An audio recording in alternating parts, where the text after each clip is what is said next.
Hello, everybody. Welcome to the Macaw Podcast universe. I'm Micah. I'm Jordan. We exist to prove people wrong when they say sequels are never better than the originals. Today, we get equalized. We Times totally two. get equalized. Hey, this is kind of fun. Burped the mic. We're keeping it in. It came out of nowhere. It's been really hard to record lately. And actually, Really? Why? and all day I was kind of like, I don't even really want to record. And the second we started, I was like, I'm excited to record. Look at you. So that feels good. Great. Well, yeah, we're talking Equalizer 2. Now, I have always kind of wanted... Jordan and I have not seen this movie or Equalizer 3. Just getting that out of the way. I had wanted to kind of watch this series, but never, pulled the trigger.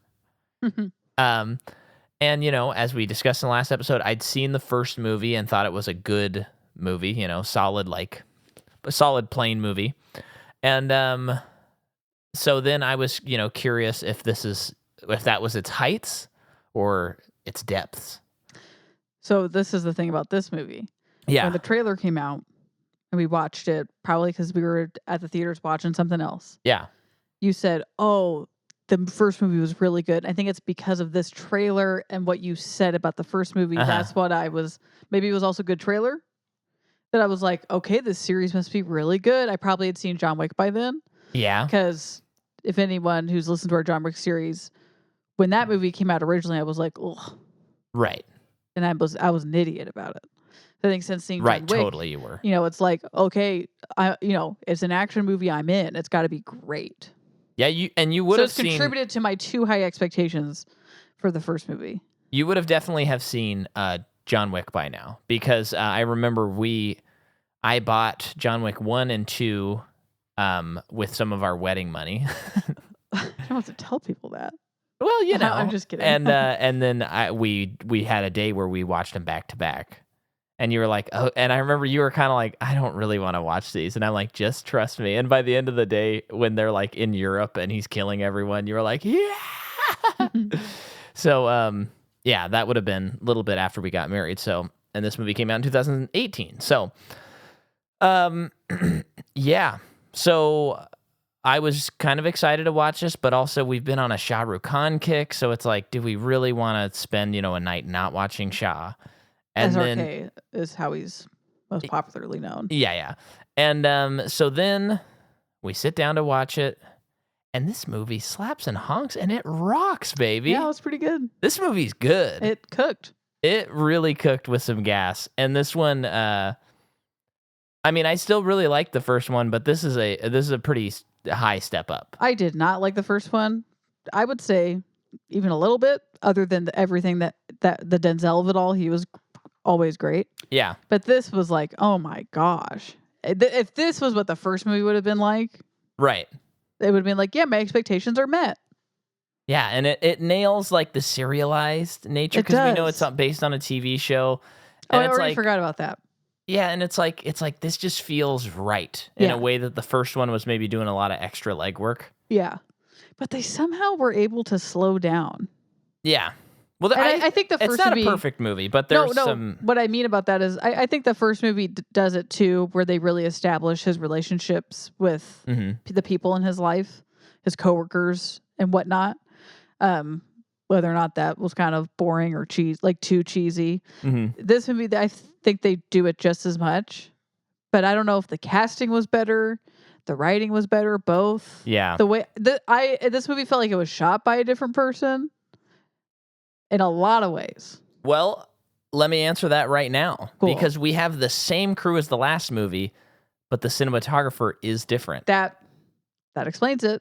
Yeah, so instead of whoever did the last movie. So the thing about this movie compared to the last one. Okay, never mind. You can't talk anymore. But the first movie, because it's like looking at it with hindsight of what we have now, because they were doing a thing. It was stylized. Yeah. But it almost, it just pales in comparison, because John Wick came out that same year. Yeah, a couple of months after the... Yeah, and it just, it changed. It brought us the new wave of action. Yeah, totally. So it didn't, for me, it's like, I get what you're doing. It's cute, but I don't think it's great. And this movie, it's interesting that they did it totally different. So they did do it different. His Well, equalizing powers. What I mean by different is I couldn't remember. I think in this movie they were like, we know that you guys know that he times things, so we're not going to call it out as much as we did in the first movie. We did see him start his watch several times, his timer several times, but they did not bring attention to it. It was just a little cute nod. Mm-hmm. And then we did see a couple things, like it went into his eye. Right. But it wasn't the same as it was in the first movie. It wasn't? Okay. I couldn't recall. It just didn't feel the same. Yeah. So let's hit it off. Okay. Again, we're directed by Antoine Fuqua. So he does. Oh, wait, I'm looking at Equalizer 3 notes. Nope. Yeah, and it's written by Richard Wank. Music is by Harry Gregson Williams again. And then the cinematography is now by Oliver Wood, who did Face Off, Talladega Nights, Born Identity, Die Hard 2. Cool. Really good at shooting action. Yeah. The movie comes out July 20th, 2018. It has a $77 million budget, and it makes 102 at the domestic box office and 190 worldwide. There is like nothing else exciting about this movie to report. Okay. So it wasn't like a huge hit. But what's interesting is, do you remember what it made domestically last movie? More than that in comparison to its budget? No, domestically, The Equalizer made $101 million. Oh, tell me that the next one makes 103. And this one made $102 million. So we're going to find out next week if The Equalizer 3 makes $103 million or not. You may be disappointed. You may not be disappointed. We're just going to have to find out and get equalized. So there's really nothing else interesting? Not really. No, it's like they announced the movie, they made the movie. You know what I mean? That's boring. Yeah, so you want to hit me with a couple of actors? Yeah, sorry, I'm not prepared. Yeah. Well, and this is going to be an exciting episode, folks, because we are going to decide on mic what we're going to cover after The Equalizer out of a few options that I have. Settle down, it's gonna be audience. fun. It's going to be fun. So, in this movie, let's start off with Orson Bean, who plays Sam Rubinstein. Orson Bean. Do you think he could be Sean Bean's dad? I'll look that up while you He plays do that. Bilbo Baggins in the cartoon Hobbit. Oh, cool. He's also in Being John Malkovich, Inner Space, Anatomy of a Murder. Is that not a Hitchcock? No, which movie? It's not. No, Anatomy of a Murder. And he's in so much more stuff. He passed away in 2020, but he had been around for a very long time. And he was a favorite of Johnny Carson, appearing on The Tonight Show more than 200 times. Whoa. Good for him. Yeah. He was sweet. Very sweet, yeah. Ashton Sanders plays Miles Whitaker, the kid. I thought he was good. I thought he was really good. He is the guy in Moonlight. I don't think they're related. Okay. Oh, he is. Okay. A movie we will someday watch. Yeah. We missed it, and then we just keep on not watching it. And every time it's brought up, I don't know if he's the kid. But well, I think he's, because it's like 3 different time periods for one person. Oh. So I think he's the teenage kid. I'm pretty sure. Okay. Because I did kind of recognize him, but I couldn't tell from where. Cool. Yeah, that movie, like you said, missed it. And some of those Oscar movies, it's just hard if you've missed it. Yeah. And that was before we would watch like every Best Picture nominee. Yeah. Except last year we didn't catch Poor Things intentionally. Then he's also in The Retreat. No, I don't want to go to Amazon. The Retrieval, Captive State, Invasion, and more. Okay. And then Pedro Pascal, who we have not covered. We have on Wonder Woman 1984. I forgot he was in that. He was so good in that. Yeah. No, you're supposed to hate that movie. Yeah, sorry, Jordan. I hate that movie with a burning passion. Yeah, you have to hate that movie for some reason. The movie was fun. It's a very fun movie. Okay, so we've covered him. Yeah. Anyone else you care about? I can't think of anyone else who's in this movie. Some of the cronies? Significantly. No. I mean, they're probably in like 2,000 action movies. Yeah. Yeah.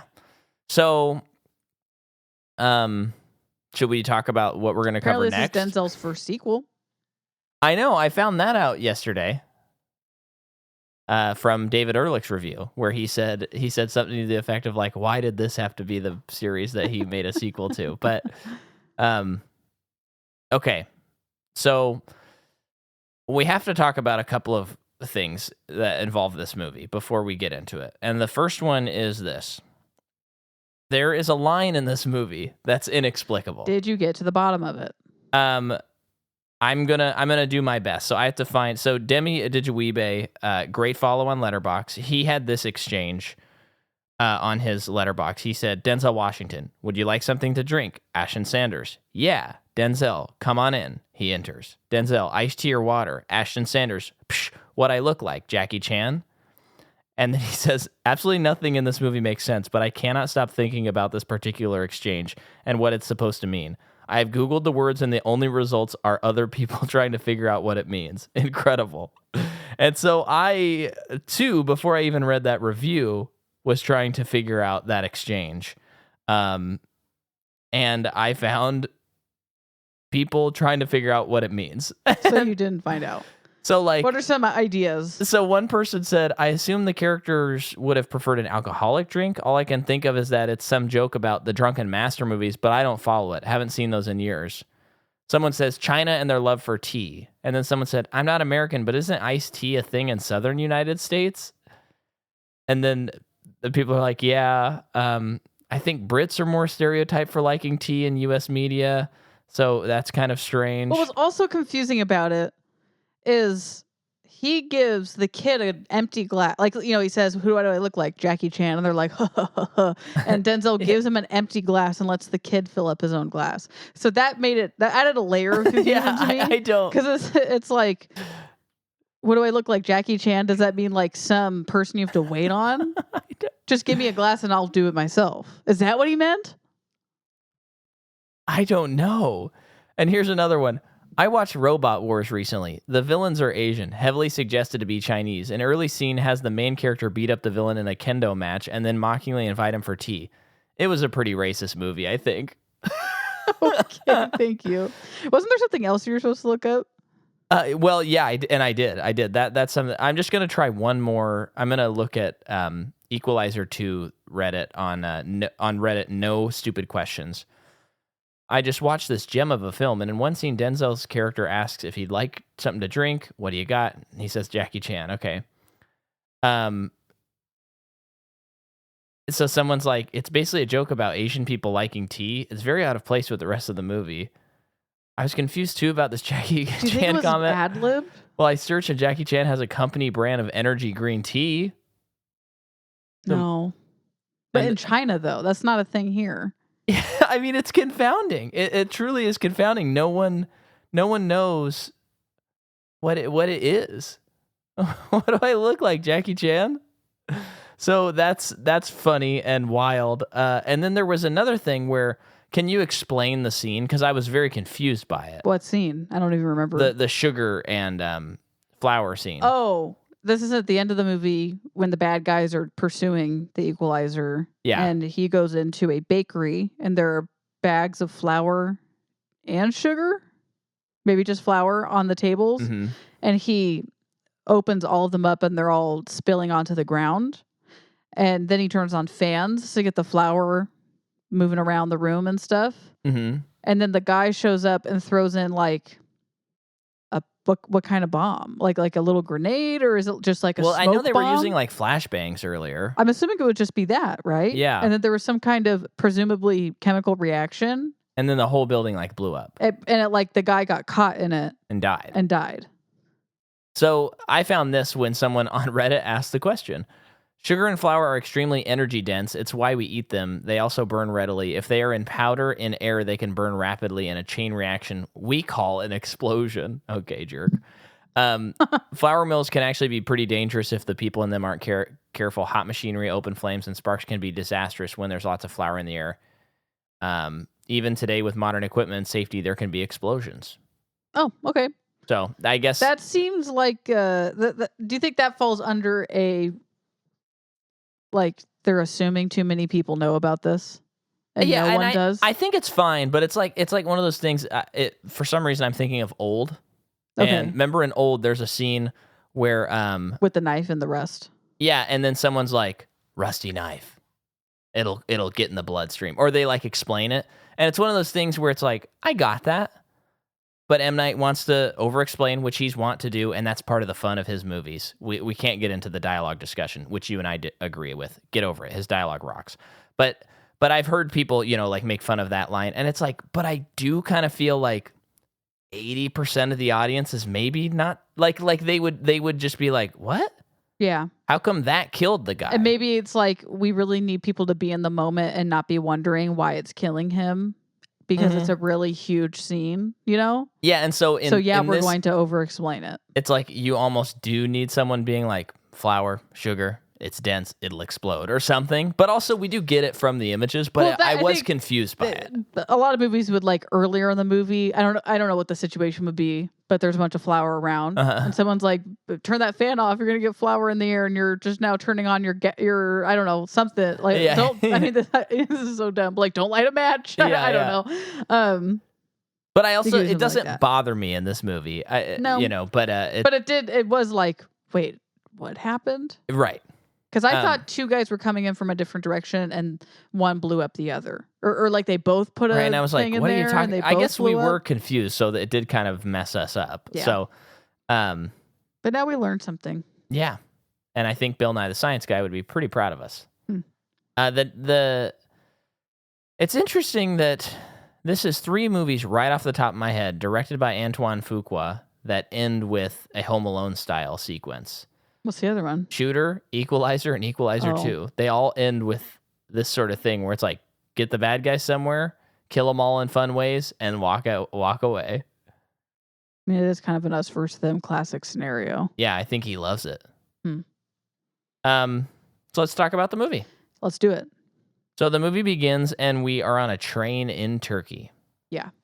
And this is a pretty fun scene, and I think it was like basically the trailer to the movie. Yeah.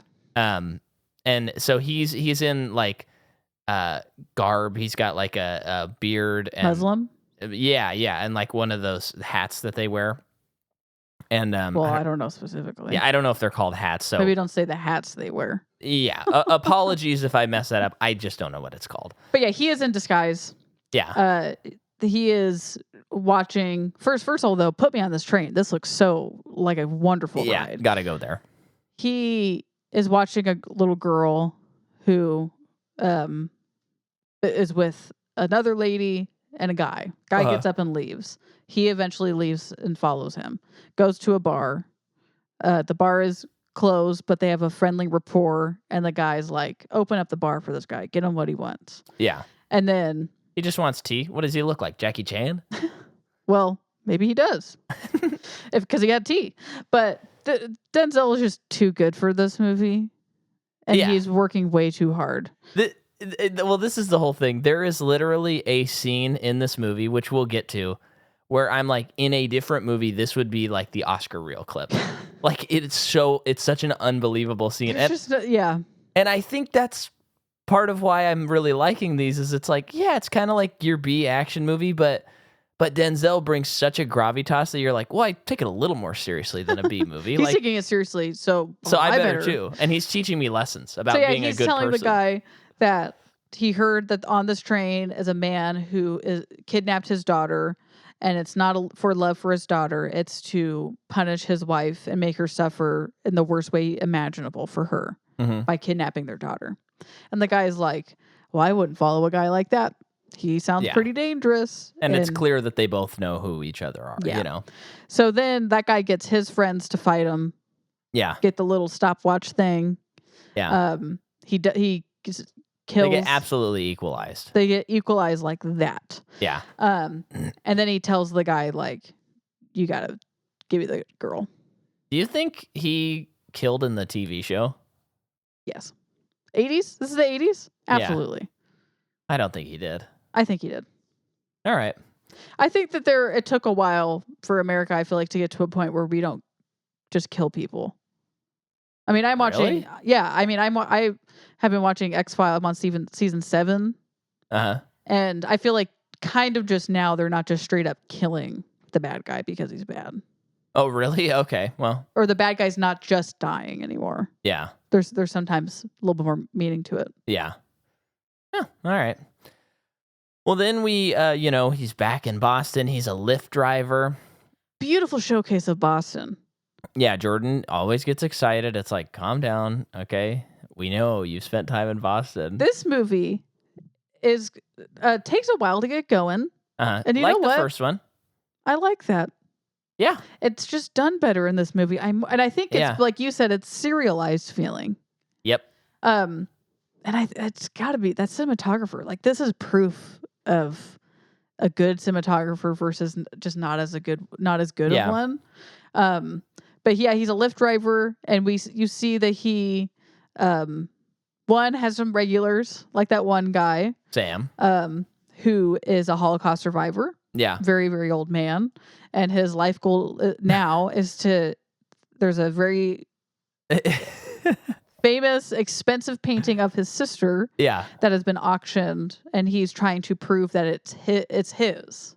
And see, so this is what I love about this movie is it is I kind of got swept away in the story. Yeah. Okay, so it worked on me, but it's one of those things where I could see a comedian being on stage describing this movie, and you'd be like, you'd be like, what? There's a movie where he blows up flowers. Some guy says, "Is he Jackie Chan?" And there's also a Holocaust sideline story in this. Gets wrapped up.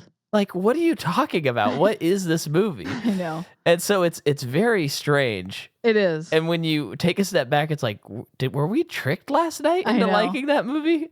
It feels like it. It feels like it. Especially because the ending to Sam's story hit hard. It made me audibly gasp, but we can't get there yet. No, we can't. But that's a regular that he has. We see all types of people that he's driving around. It's just some kind of weirdly nice slice of life. Yeah. Intro to this movie. One thing I didn't catch though was there's the alcoholic in the backseat. Yeah. And where did he take him? I'm assuming the guy wanted to go to a bar, and he asked him to take him home. Okay. That was my assumption. That was a little unclear. Because I kind of thought he was. I think they should have cut that. That was a little confusing. Okay. I thought that he was gonna say, or maybe this is just what I thought. I thought he was gonna be like, "Take me to this bar," and then he's like, "I hear that you're in Alcoholics Anonymous. Let me save you." He's a little too on the nose. But that's what he does. I thought it was fine. Well, I was confused by it, maybe stupidly, but I was. But yeah, we're seeing him vicariously kind of experience what people are going through. Yeah. As a driver, the high moments and the low moments. Yeah. And then we come to this guy puts this girl who is seems to be really disheveled and sick into the back seat and says, "Just make sure she gets home." Yeah. And as he's driving her away, he's noticing the state of her, and that wasn't whatever happened was not above board. Yeah, it's not good. Which means things need to be equalized. Yeah. By the way, just got the Cat Stevens rehearsal schedule. Oh, okay. And rehearsals start on Tuesday in October. I don't know why I said Tuesday. It was because Tuesday was written.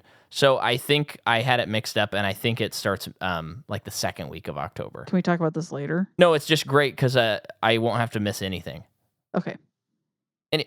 Anyway, sorry, I just got excited, and I saw the schedule, and I was like, I can't go through the whole solo episode without looking.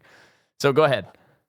So he goes back to the place where he picked up the girl. And it's a bunch of lawyer bros. Mm-hmm. They cast people that are... It's perfect what the way that they are looking. They're drinking. They're doing drugs. They just had a party. Cocaine, ever heard of it? With one girl. Do the math. Yeah. On what happened. And they berate the guy who shoved the girl in the car. Like he's obviously the intern who has to put up with all of this. Mm-hmm. Doesn't mean he's exempt from anything though. Yeah. And Denzel's like, the car got declined and they're getting a new card on there, but then he's asking them questions about who was the girl, what's her name, yada yada. And he's like, well, I just had to take her to the hospital. They're pumping her stomach right now. She didn't make it home. Yeah. And they're all kind of like, well, what's it to you? Yeah. And he tells them, what does he tell them? He says, "I always like to give people a chance to do the right thing, but not today." Yeah. And then he just beats the crap out of all of them. And he like really beats him up. Yeah. Yeah, especially when he broke that guy's hand. Yeah, he holds his hand like in a Vulcan sign and then pulls and like breaks his hand.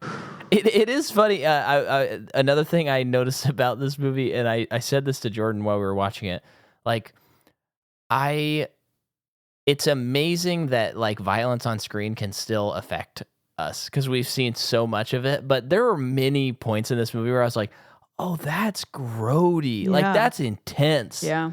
So that was pretty fun. And meanwhile, in Belgium, this random guy his wife gets murdered, and then they do a fake suicide. So here's the question I have about that right out of the gate. Yeah. Who were they? Why did they get killed? Did we ever find out? I think they probably mentioned it when they were investigating it. Are you sure? I think Because probably. basically, I'm assuming these people were important enough for the lady, an American FBI lady, Yeah. to go investigate Mama it. FBI, as I call her. Let's call her that. Mama Yeah. FBI. For her to go investigate it. Uh-huh. Because I did not get that. And obviously, probably like diplomats or something. They're just the MacGuffin to get like Denzel involved and Mama FBI involved to kind of get the story going. But I don't understand what they were doing, why they were killed. Yeah, I missed it / they didn't explain it. I thought that scene was very effective. Yeah, it was crazy pretty effective. Shocking when they just shot the lady in the face. Especially when they shot the lady and then they gave the guy the gun. Or they're putting the gun in his hand for the fingerprints and stuff. Yeah. And he says, "I don't know who sent me. All I have is your name." Yeah. That was chilling. The cronies in this movie were way better than the last movie. Oh, way better. I liked the guy who looked like he had a set later that night at the Roxbury. Like, yeah, everyone was good. Or the I Roxy, think because they weren't forcing anyone to be Russian or Bostonian. Yeah. They were just letting them be them. So then, meanwhile, there's graffiti at the apartment of Mr. McCall. It was said about 2,000 times. I hope that I got it right. And so he starts this relationship. How would you describe? There's a kid, there's a teenager that also lives there, and he sees what happens, and he's like, "Why do you have to work on this, Mr. McCall? You live here. This should be the landlord's job." And Mr. McCall's like, "Should doesn't mean they are though. This is what I'm doing. I'm cleaning it." The kid's an artist. Yeah, he says something which is so great, where he's like, "The world is full of people who are mad at stuff that someone else didn't do that they also could have done." Yeah. And I'm like, "Yeah, that's pretty good." And the kid's like, "Well, go hire this people to go paint over this stuff." And he's like, "Yeah, that's $6,700." And the kid's like, "Well, I'd do it for $350." Basically, they're talking bartering. And the kid's like, "I could do it for this." And then Denzel's like, "No." And then eventually they get to a point where they're going to pay the kid to repaint everything. Yeah. And yeah. And then meanwhile, Mama FBI and Pedro Pascal, Mr. Fantastic, Mama and Mr. Fantastic head to Brussels and they're investigating. Or Belgium. Is Brussels in Belgium? No. Yes. Okay. Yes. Yeah, for some reason they have to go there and do this thing. Now that I'm thinking about it, I'm really annoyed that I don't know why. Do you want me to try and look it up, or do you care? I just don't care that much. Yeah. But I am annoyed by it. Yeah. I think it should have been more clear. I think it's just possible it went over like we just didn't catch it. I think that's very possible. Because sometimes in movies like this, I'm like, oh, it won't matter. And so I'm not even paying attention to those details.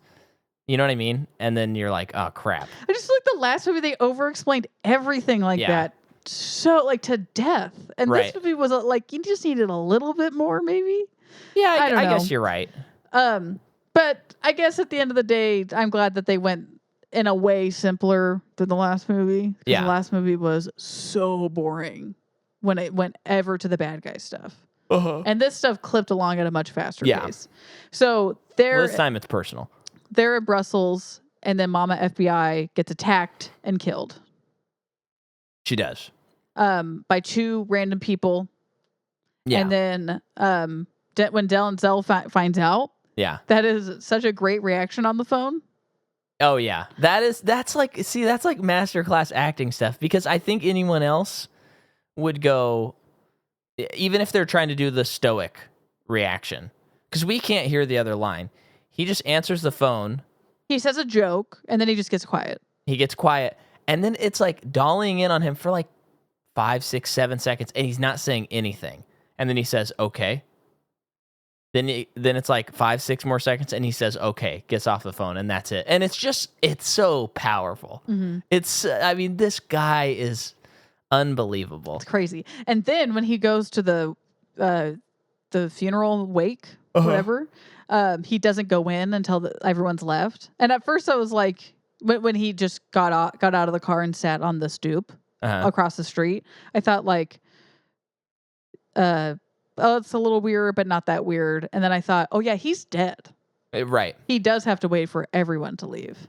Yeah. Was I paying attention when I watched this? Because I do not remember him not going in. Yeah, he waited across the street for a lot of it. I think I was just like, he's doing equalizer stuff. He's equalizing. He's equalizing. Look at his eyes. Yeah, he's going into equalizing vision. So basically, his dad, Mama FBI's husband, who was not a former president. No, Jordan keeps thinking he's a president in both episodes, and I'm like, no, he played the president in Independence Day, not in this. Just in the last movie, it just really felt like it. Anyway, the guy is like, please find out what happened to my wife. Yeah. So take my wife. And Denzel's answer or idea to start figuring that out after getting some info is, I got to tell my old partner that I'm not dead and I need his help. Who is Pedro? Who was there when it happened? So he finds him. Pedro's like, holy crap, you're not dead. This is crazy. I'm shocked right now. And then they're like, this is shocking. Let's team up and try and figure out who killed her. That's the situation that we're in. While he continues to keep a low profile. And the guys who killed her are now dead. Yes. And so, they're talking the case. And then we have Miles is caught up in a gang. Was she killed because she was a loose end? Or were those people in Brussels killed to get her to come out there so they could kill her? That can't be it's that. It's that. Okay. We're parents now. These details are definitely going over my head. So then Miles is getting involved in this gang because he wants to take revenge on the people who killed his brother. What are you looking up right now? She just started smiling. I'm just kind of looking up the plot. And so he goes to this gang, and Denzel is like, okay, sorry, bless you. He's at a gang. It's time for me to equalize. And so he heads over to this spot and just starts beating the tar out of everybody there. Goes up there, says, "Hey, let's go. I'm his dad." And they're like, "What's going on?" He goes downstairs, and then what is his name? The character? Miles. The kid? Miles is like, "What did you do? Like, I didn't need your help back there. I want to go kill somebody." And Denzel's going, "That's not the way to live, yada, yada, yada." And then he's like, "Why me? Why do you care?" And he's like, "Why not you?" And all this, just great remarks. Yeah. And then he goes, "Okay, you want to be a killer? You want to be a killer?" And he's getting riled up, and he hands him the gun, and he puts it directly on his head. And he goes, "Just takes 5 pounds of pressure, just 5 pounds of pressure, just 5 pounds of pressure." And he's just yelling at him. And then I'm watching this, and I'm like, this is something that belongs in a Best Picture nominee. This scene, what is it doing in The Equalizer? I know. It's kind of unbelievable. Yeah. And then he points the gun at him, and he's like, "You want me to take you? You want me to kill you? You know, I'm a liar. And you're like, this is crazy. Mm-hmm. And so that whole scene happens. And he gets Miles to come back with him. Yeah. And then there's someone who gets in his car, and they have a car fight. Huh? Oh, yeah. In the lift, which was kind of excellent. Also felt like it had no reason to be good. You know what I mean? It had no reason to be good is what I said. Yeah. You're looking at me like you didn't hear what I said. No. I was trying to... Couldn't find out. why they were murdered on a cursory look. Oh, really? You couldn't? No. Okay. Well, anyway, they have this fight with a knife, and it looks great and everything, and then he does this whole like 180 car drift move that then like smashes the guy into his own knife But and kills him. within the car, they were doing like a 360 with the camera, and it was weird. Like in a like really, wow. Yeah, you really like cool. You really thought this out and did this in a pretty ingenuitive way, Ingeniva way.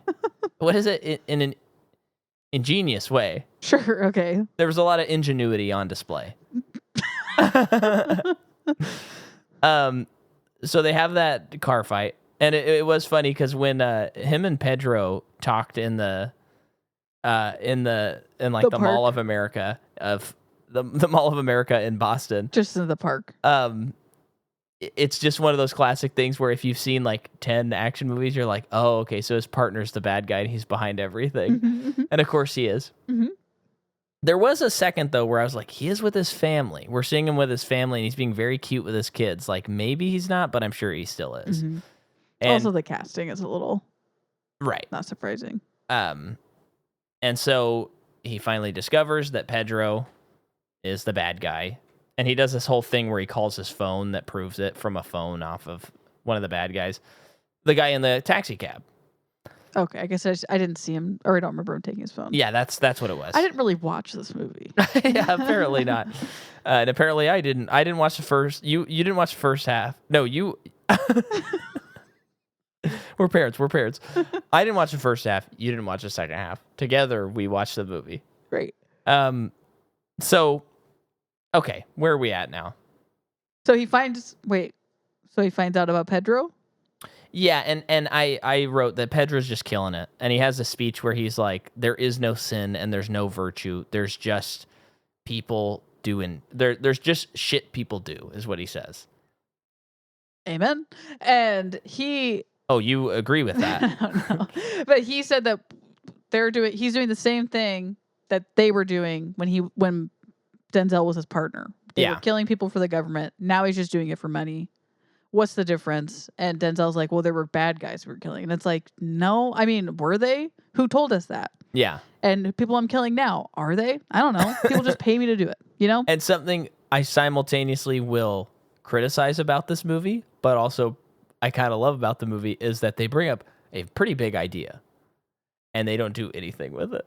With that? So they're like, there are never good guys. There are never bad guys and stuff. And he's like, yeah, but I'm the equalizer. I get to decide on all of that. Yeah. You're like, okay, yeah. I guess we're not having that conversation, even though you started it.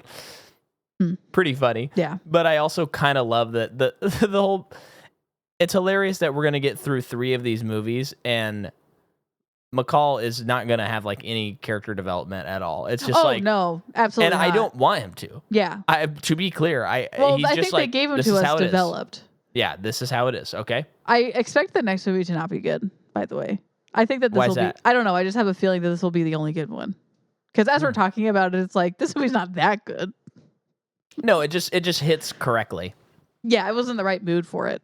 But it is supremely weird, especially when you start thinking about it. Demi's review, even though he gave really no examples other than the big one. Yeah. But he's like, none of this movie makes sense. It's like, yeah, that's true. But it just kind of works. I think they just use the suspense well, and the action's good. Yeah. So then we get while he's out. So he meets up with the rest of the crew outside and are like, we're doing this right now. But then no, they're in a public setting. There are people around. Denzel goes with Pedro's wife. Yeah, that's a great moment too. And then but then Denzel gets the president. And because they're coming for him. He gets him into like a motel far away. Yeah. And then as he's driving back, the kid is in his apartment, and that's when Pedro and the other guys show up to try and kill Denzel. Yeah. And the kid hides in his panic room. Yep.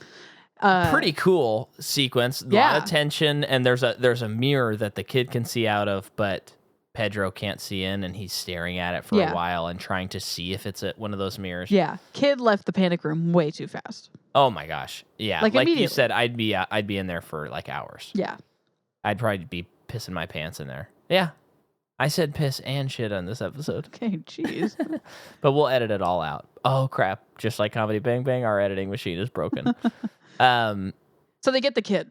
They get the kid. Thank you. And then they go to Hurricane Island. Yeah, Denzel's summer, or their beach house. Yeah, which has not been sold or anything, even though he died and his wife died. He's holding on to it, but he died too. Oh, it's just sort of funny. I don't care. I don't care. Those are details that are for stupider people. That kind of stuff. It's like if he's dead, if he faked his own death, I think he's got all the legalities figured out. In this impossible situation. Right. But he's already like equalized people with equalizing vision. What's the problem now? This next sequence, we kind of talked about off mic, but like in the first movie, we thought that Home Alone stuff was a little bit more fun than this movie. I agree with you on that. Yeah, this is like the worst scene in Equalizer 2, I think. I think I agree. Yeah. But what I do like about it is it's just your classic, all these bad guys trying to get the one good guy sequence. Let's throw a hurricane in the mix. That I do like as well. I had never seen that before. It was interesting. It's more like I appreciate the attempt. The execution is a little lackluster, though. Yeah. And it was kind of really long. It was kind of really long, and you're just waiting for it to be over. Yeah, because it's like, okay, you did the spear shot, the fishing spear shot. That was cool. Harpoon, as you call it. And then and then we have like the flour and sugar kill, which was like, okay, what? And then it's just kind of like, I think another guy just gets shot. I don't know. And then there's some tension with gets stabbed. The kid. You remember he zips that guy up. Oh yeah, that was pretty cool, but it didn't feel like he was using his environment, in a way that I have come to expect from equalizing. But then it's like you're gonna put your main baddie on top of a building, just as with bird's eye view. Like, I don't know what your problem is with that. I just think it's boring. It makes sense. No, I'm not. First of all, the tactical thing. I was like, I think this is a little silly being in a hurricane and he's way up there and he can actually see anything. No, that guy's seeing nothing. Secondly, I just think it was PH. It was pre-hurricane. Okay, it's about to happen. I just think it was like, I don't know, silly. That he was just way up there. I don't understand. I just felt like this was his mission, and he's just like, I'm going to be safe up there while you guys do it. I don't know. Well, I think there was a little bit of that. Yeah, I just thought it was lame. All right. That's just funny. It's brutal funny. Kill, though. Yeah, because I thought he was just going to fall off. But no, it's after he gouges his eye. And then like stabs him and razors or seesaws the back of his neck. Until like blood's spurting out, and then like severing this part along your collarbone and arm, so like you can't use your arm anymore or something. It's just so funny too, because it's like Denzel just. I think the other thing about this movie, like the miracle of these two movies, is that Denzel is so good, and he is so justice filled that there's not a moment where you're like, oh, this is a serial killer. This man's sadistic. Whereas I think maybe any other actor, you'd be like, okay, if he had to do the same things, you'd be like, this guy's sick. I do hope in the next movie, whoever his bad guy is, that like he can actually hurt him. Because this is 2 movies in a row where he's... No, I don't want that. I honestly love that he is like invincible and doesn't get hurt, and then he just is like, all right, I killed the bad guy at the end. I'm like, yeah, that's fun. I mean, he did get hurt in the last movie. When? In the mirror scene when he was fighting that guy, I think he got stabbed in the leg. Okay. But nothing that was like, oh, he's about to die or anything. No. So I don't think he's ever met his match. No, and I hope he never does. Well, but the skills must be equalized, even in that. The world must equalize. All right. Kid is safe. The kid that they kidnap is safe. Yeah. And then the movie is tying up loose ends at this point. Yeah. Kid is fine. Denzel is fine. Earlier in the movie, before Mama FBI died, Denzel asked her to look into this Holocaust situation. It's just like, you did not have to do this. So we're back. It's like, you don't need this scene, like this character in the movie at all. At all. But we have it, and it was crazy. So we're back to that guy, which Mike and I... Actually, before you say this, I just want to... Did you read David Sims' review of the movie? He just said... he gave it a 3-star review, and he said, Denzel, let's get Orson Bean in for the second one. And that's the whole review. So we go back to that guy, Orson Bean, and Mike and I were like, oh yeah, this guy, like, this is a part of this movie for some reason. And some guy's talking to him about something, but he's just kind of like, hold on, just it'd be easier if I just showed you. And you're, as the audience, just thinking like, wow, he got the painting for him. That's so cool. He's his sister, Guy leaves and brings back his sister. Yeah, this woman from the Holocaust, who he was separated from at 9 years old, sent to different camps, and has never, presumed dead. Yeah. All of his family dead. Nope, she's been alive the whole time, and they're now reunited. It made me audibly gasp. It was a great moment. I mean, I love it. It was just like an Equalizer too. It goes back to like, this movie really doesn't make any sense, but I kind of love that there's just this side plot where people think this guy's crazy, and then he gets to see his sister again at the end. And that's Equalizer too. I think it kind of really rocks. Yeah, I thought I enjoyed it. I would definitely recommend it for all the dads out there. And Dad, I know that you're listening, and I know that I don't think you've seen these movies, and you're welcome for having you watch. Yeah, you're gonna love them, because I'm sure you finished Equalizer 2 and probably texted me right after and said, wow, Equalizer 2, or something like that. Probably wow, period, Equalizer 2. I love Denzel. Yeah. Boy, AI chat could really get him. Well, love you, Dad. Thanks for listening, but let's decide on Mike what we do for our next series. Okay. So next week we're going to do Equalizer 3. Then we'll take a break. Then I had on the calendar A Quiet Place. I thought that would be fun to do. But then we went and saw the new Quiet Place, which was very good, and I enjoyed quite a bit. But I was kind of like... I enjoyed it quite a bit.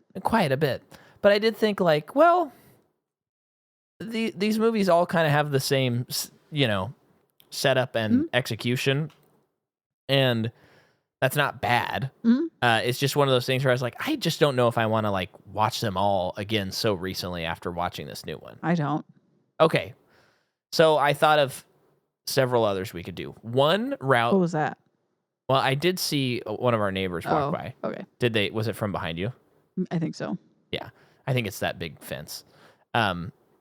So one route we could take is we could continue this dive into older actors doing action movies and do the kind of most famous, which would be Taken. Okay. How many are there? Are like 4 of those. There's 3. Oh. These are all trilogies we're talking about. Okay. So we could do that route. The other route is we go more Apu-ish, and we do the Samurai trilogy, which I believe is from the 50s, I think, or maybe 60s, and it's a Japanese director. Not Kurosawa, though? Not Kurosawa, but it is a famous samurai trilogy. I mean, there's a Criterion collection, okay? So we're talking prestige. Or I've gone back and forth on these movies and wanting to watch them. And I have decided for the podcast, I think I could do it, and I think I'd be fine with doing it, because I also feel like maybe they're not as graphic as as my brain thought they were. What? Which would be to do the Pearl X Maxine movie. Okay. Because I think that could be pretty interesting to cover, and that is kind of one of the wackier trilogies that's been made. Yeah. So what strikes your fancy, Jordan? And talk me through the process, okay? I kind of want to do Taken, but I am just sure after Equalizer 3, I'm going to be like, dang, we have to watch 3 more of these. Yeah, that's going to be tough. So I don't really know. I don't really want to watch the Maxine trilogies. At all? Or the X. Not at all. I don't know. I think I'm intrigued by them, but... I think I was really intrigued by the fact that... that the last one was like, oh, not very good. That's why I'm intrigued. I was going to say, because besides... That people are being honest about not really liking one of them.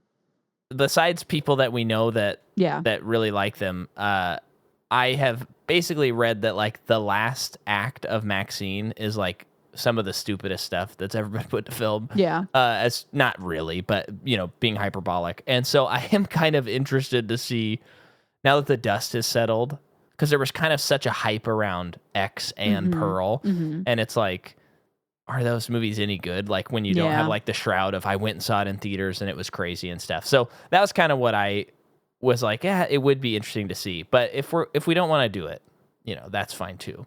We are gonna get a little creepy this October. So what did we cover in October? We're getting creepy. It was one of your choices. Whisper into the mic so I don't have to edit. It's it was the Dario Argento movies. I really want to watch those. Yeah, well, we're gonna watch those 3 movies. I mean, yeah, we can do X. Do you think so, or should we do the Samurai trilogy? I think people will be more interested in X. Yeah, but we have to put like a parental warning on it, like an Eminem CD or something, so that people don't just accidentally like click on our CD? podcast. That's your poll. Yeah, I think so. Which it'd be so funny though, because sometimes it would just be funny if like come in like 2 weeks, people load up their podcast and it says Samurai, and we're like, hey, so we started X and we really didn't like it or whatever. Hey, it's possible we really didn't like his other movie. Oh my gosh. And that's also what I'm interested in, because we've seen House of the Devil, which is one of his good movies, quote unquote, and it was awful. I hated it. Boring as sin. And then the big like climax of the movie was like, did he shoot this on a camcorder? This is bad. Yeah, this looks so bad. And it was not scary. I'm curious about Ty West. My theory going into it is he's a poor man Scott Derrickson. Oh, fun. Okay. But we'll see if that's true. Okay. Okay, let's do it. Okay. And we can always bail. Yeah. We've done it before. I mean, we bailed on the entire Marvel Cinematic Universe. Nothing's off limits on bailing now, my friends. This podcast has entered sicko mode. Well, we hope you got equalized. And next week we come back to do it again. Yeah, go to patreon.com/Micah McCaw and download our episode on Top Gun Maverick. And hopefully Micah will not be coughing in your ear next week. I know. I'll see you later. Oh, and I'm playing a show on September 6th at Eden Ballroom and playing a show at September 7th in Corvallis at Bombs Away Cafe. Go visit my Instagram for details.